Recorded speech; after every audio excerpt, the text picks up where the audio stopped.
Out of syllabus है? बिल्कुल होंगे, क्योंकि देखो जब तक आप क्वेश्चन को देख के ये नहीं समझोगे कि ये क्वेश्चन आपके सिलेबस में है या नहीं, तब तक आपको ये नहीं पता चल पाएगा कि आपको क्या पढ़ना है, क्या छोड़ना है। और जब तक आपको ये पता नहीं चलेगा कि क्या छोड़ना है, तब तक आप क्या पढ़ना है उस पे अच्छे से आप परफेक्शन नहीं ला सकते। तो ये सभी को बात समझ में आ गई? तो याद रखना उसमें कुछ क्वेश्चंस आपको मिलेंगे जो क्वेश्चंस आपके सिलेबस में नहीं होंगे, उन क्वेश्चंस को काटते जाओ। अब सपोज करो 10 क्वेश्चन सिलेबस में नहीं है, तो 10 क्वेश्चन के मार्क्स कितने होते हैं मुझे बताइए। आप इस तरीके से कैलकुलेशन रखेंगे, जैसे देखिए मान लीजिए यहां पर मैं बात कर रहा हूं कि मान लो 10 क्वेश्चन है, 10 क्वेश्चन जो है वो क्या है, आउट ऑफ सिलेबस है। वो क्या है आप मुझे बताइए जरा, आउट ऑफ सिलेबस है।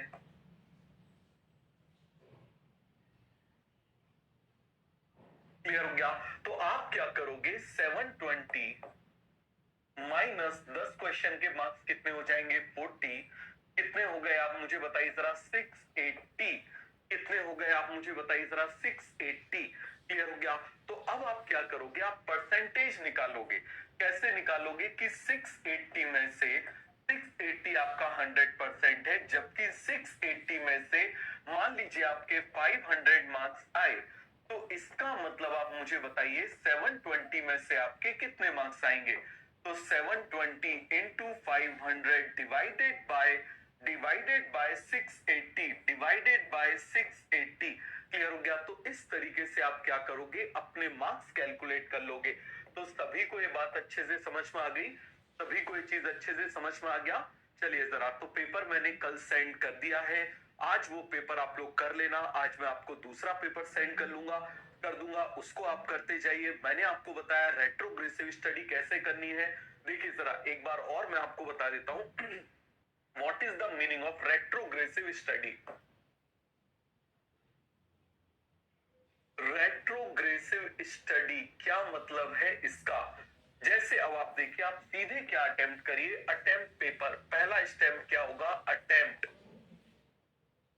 पेपर। याद रखना, आप चाहे 1000 बार भी रिवीजन कर लोगे, तब भी आपका सिलेक्शन नहीं होगा जब तक कि आप फुल लेंथ पेपर्स नहीं करोगे। समझ में आ गया? पहली चीज अटेम्प्ट पेपर। अब इसमें से मान लीजिए आपके क्वेश्चंस क्या होंगे, रॉन्ग होंगे। 3 कैटेगरी हो जाएंगी इसमें। समझ में आ गया? एक कैटेगरी क्या हो जाएगी, करेक्ट। एक हो जाएगी, आप मुझे बताओ जरा, इनकरेक्ट। और एक हो जाएगी लेफ्ट क्वेश्चन, जो क्वेश्चन आपने छोड़ दिए। अब इसमें भी 2 कैटेगरी हो जाएगी, इन सिलेबस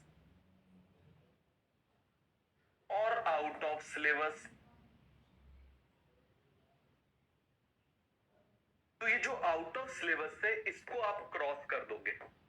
समझ में आ गया? इसको आप क्या कर दोगे, क्रॉस कर दोगे इन क्वेश्चंस को। इन क्वेश्चंस को आपको नहीं करना है।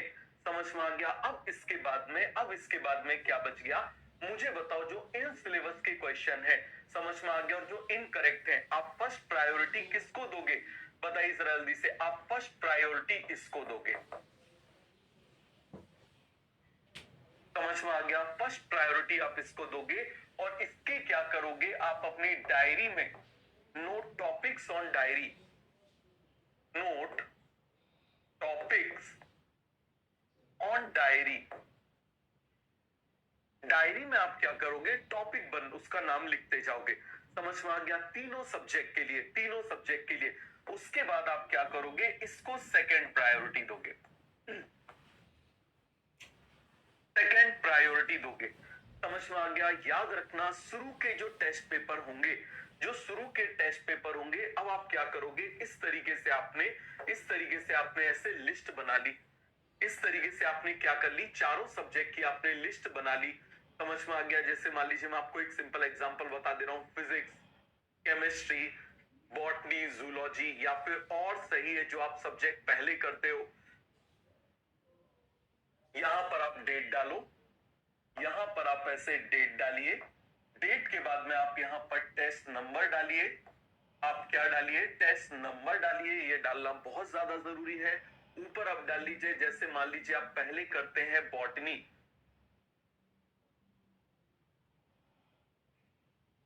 उसके बाद मान लीजिए आप करते हैं जूलॉजी में, एक सीक्वेंस बता रहा हूं, आप जूलॉजी बॉटनी का कोई भी वो इंटरचेंज कर सकते हो। तीसरे नंबर पर आप क्या करते हो, आप मुझे बताइए जरा, केमिस्ट्री। और इसके बाद में आप क्या करते हो, फिजिक्स। क्लियर हो गया। अब इसमें भी आप क्या करोगे, इसमें भी आप क्या करोगे, थोड़ा सा आपको मेहनत लगेगी। इसमें भी आप क्या करोगे, आप दो कैटेगरी बना दो। यहां पर आप लिख लो इनकरेक्ट, जो क्वेश्चंस आपके गलत हुए थे आप उनके टॉपिक्स नोट करोगे। और यहां पर आप क्या करोगे, left questions, left questions topic, इस तरीके से आप लिखोगे। समझ में आ गया। इस तरीके से आप क्या करोगे, यहां पर आप इस तरीके से हर टेस्ट का आप बनाते जाओगे। बात समझ में आ गई। हर टेस्ट का आप बनाओगे, हर टेस्ट का आप इस तरीके से बनाते जाओगे। समझ में आ गया। अब आप क्या करोगे, जब अगले दिन आप टेस्ट दोगे, आज आपने फर्स्ट टेस्ट दिया, जब आप नेक्स्ट डे टेस्ट दोगे तो इन्हीं टॉपिक्स को आप वापस पढ़ोगे। समझ में आ गया। और अब वापस पेपर को अटेम्प्ट करोगे। आप देखोगे स्टार्टिंग के 20 पेपर्स, स्टार्टिंग 20 पेपर्स, ये जो स्टार्टिंग 20 पेपर्स हैं, इनमें आपका एक्सपेक्टेड स्कोर, इनमें आपका एक्सपेक्टेड स्कोर जो है, यदि आपका 300 से लेके 400 तक भी चल रहा है तो it is very good, it is a good score. समझ में आ गया कैसा स्कोर है, it is very good score, it is a good score. यदि आपका स्कोर 300 से 400 के बीच में चल रहा है शुरू के 20 पेपर्स में, शुरू के 20 पेपर्स में, तो it is a very good score. समझ में आ गया। इसके बाद में आप मुझे बताओ जरा, सेकेंड 20 पेपर्स, सेकेंड 20 पेपर्स,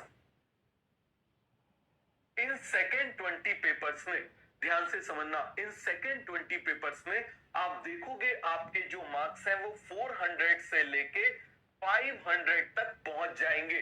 आप देखोगे आपके जो मार्क्स हैं 400 से 500 तक पहुंच जाएंगे। समझ में आ गया। आपके रीच हो जाएंगे। समझ में आ गया। मैं कोई प्रोजेक्टेड नहीं बोल रहा हूं, ये आपके रीच हो जाएंगे, आप खुद देखोगे।